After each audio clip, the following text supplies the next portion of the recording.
Hey guys, welcome back to Master Matriarch's Canines. I'm Jean Pam and I'm the Master Matriarch. Been training since 1969. And yeah, I was 14. And I am not saying I was a professional trainer at age 14. That would be ridiculous. Not only that, but that would be a flat out lie. But I have been training since I was 14 consistently. And let me let you in on a couple little things. So recently I got into a huge flame war with some people on Zak George's page. I wrote a comment to Zak, and then all of a sudden everybody jumps in and tears it all apart. And by the time I'm hearing all this stuff back from them, I don't even recognize what I said because they've just blown it so far out of proportion.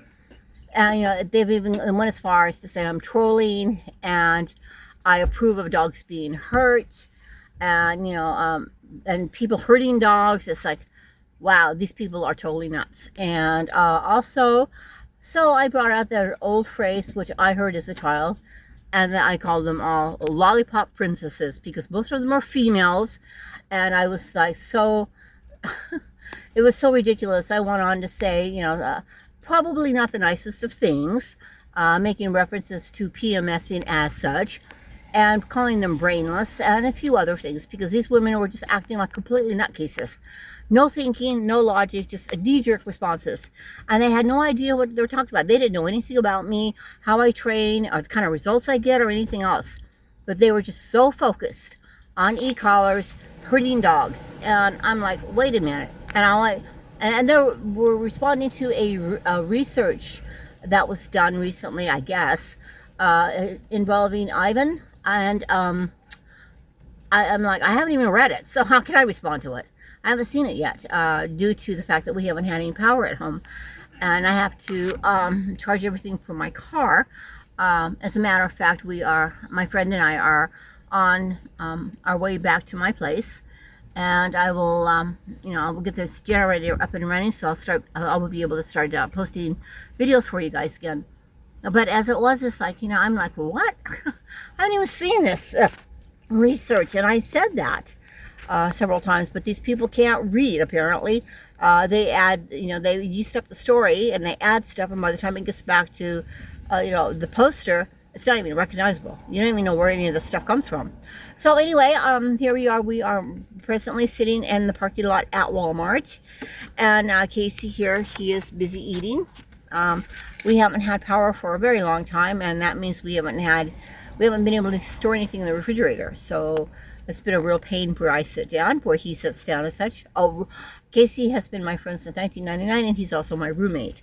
Folks, my roommate. There is nothing else involved in that. We're good friends. We've been friends for like forever. Maybe too long, right? Mm-hmm. So, anyway, he helps me with the big heavy stuff, is doing my back issues. I am not able to do the lifting like I used to, and Casey is absolutely a love when it comes to bringing in the jugs of water. And as you can see back here, I've got my replacement generator. Yep. And Casey's the one that lifts that big sucker. All right, that's pretty big. It's not a lightweight thing. And if you take a quick look here, you will see the kind of arms this guy has on him. He's no lightweight by any means. And so we've been friends for like forever. Anyway, so back to the situation. Well, really, before anybody opens their mouth and makes a negative comment, let me ask you this: how many dogs do you live with?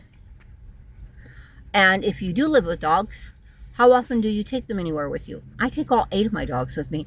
As a matter of fact, you can see them right here in the back. See that?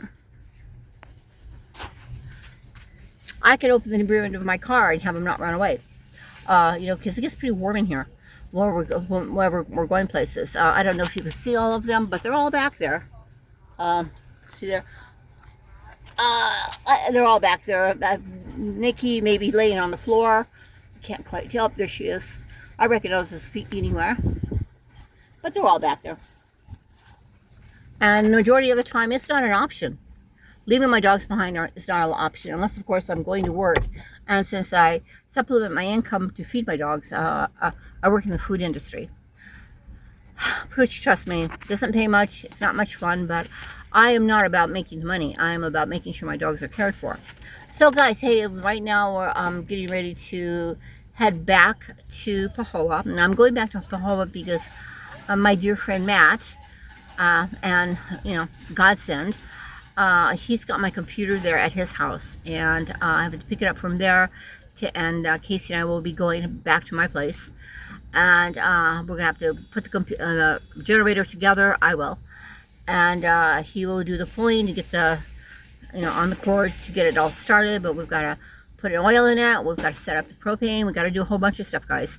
So hopefully, once everything is up and running, I will be able to sit down and I will be able to continue this video and talk with you a little bit more about what's been going on, and a couple of real big pet peeves that I have, namely the purely positive people who say there is no other way to train a dog. They don't even know what they're doing. Those are mainly pet dog people and show dog people, okay? And we have some service dog folks that use that type of training. And I'm not saying that it's bad or anything. It's just that you can't apply a bandage to a hemorrhaging wound. It just doesn't work. All right. Most of these folks deal with really easygoing dogs. And most of these folks are also women. And no offense, ladies, but a lot of women just don't have what it takes. I've been doing this for a long time, and trust me, I'm a force to be dealt with. I deal with some pretty nasty dogs. As a matter of fact, I have one dog here, Nikki. I've talked about her in the past on how aggressive she was. And actually, hey Casey, remember what happened to her? What she did to you? Yeah. What'd she do to your leg? Tried to kill herself by nipping at my ankle. She took. She also took a piece of your leg out too. Yeah. Yeah. She took a chunk of Casey's leg out, and she nipped at him, and she did a bunch of other stuff. She was just very, very difficult to work with. But she's an Australian cattle dog, but now she's totally cool and chilled out. Everything. There's Odie right here. Odie is not a dog to be messing with. Well, partly because of the way he was raised, and as such. And I've made huge progress with him so far. And I see him there. Before this, he would have actually been trying to take Casey's food, and he would have bit Casey if Casey tried to resist. Okay, but now I've got this dog so calmed down that he'll actually gently take food out of my mouth. Yeah, it's a trick, but it's also about how far he has come. Now, I have done with Peaches the quarter-mile sit, stay, recall. Now, for some people might think of that as a trick. It's not a trick. There are times, because I have severe back issues, that I just can't do certain things, and all I want to do is sit down. Okay, when I go shopping here at Walmart, sometimes I have to tell my service dog Peaches, wait, and she will sit and wait on the rolling carts for those of us who have trouble walking. Okay, you don't want to. Okay, I'm sorry, that was a distraction there. Hey, shh, shh. Pop, you do that again, you're going to get another correction. Yeah, she's not playing around with you. Oh, yeah. Oh, okay. Yes, I love you too. You are a good boy. Yes, you are. Whoops. Yes, you are. You are a good boy. Oh, sorry about the thumb, guys. This here is my newest guy. He has like almost tripled his size since I've got him. He's nearly as tall as Princess now. He's just a little bit over, he's about 6 months old, thereabout. And he's the puppy, my newest addition. He is an Australian Shepherd, obviously.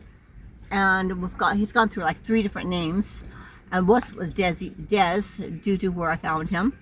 And also, then we went to PETA, which is pain in the ass, because puppies are a pain in the ass, folks. That's just the way it is. And we've just settled on Pup, because I tend to say, hey, Pup. And he's okay with that. Yeah, he's okay with the Pup. So, yeah, that's right. Yeah, so he's now Pup. He's come a long way, but he's got a long, long way to go.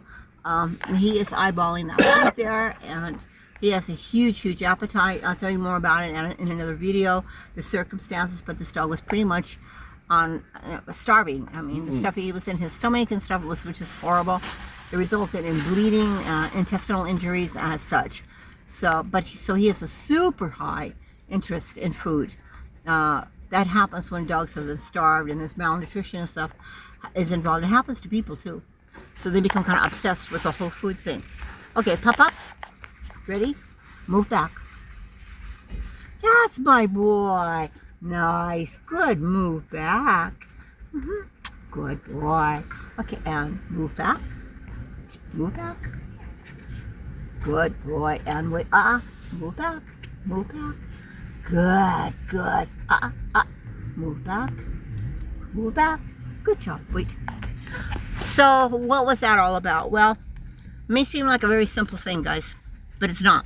The dogs have to first understand move, and then you give them after they understand move, you have to teach them the direction in which you want them to move. Do you want them to move here? Do you want them to move here? Or do you want them to move back? You know, that's basically two different commands that is being executed. More on that some other time. But anyway, guys, I just want to touch bases with you, let you know what's going on, and as such. So we're gonna head out here, go back to Pahoa, and then back to where I live in the jungle, and I'm gonna go get everything set up, and hopefully I'll be able to make another video that is in connection with this one, so we can continue on. Right now we're looking at 11 minutes in, and I don't want to bore everybody to death. We'll see you next time here at Master Matriarchs Canines. We'll see you later. Bye bye.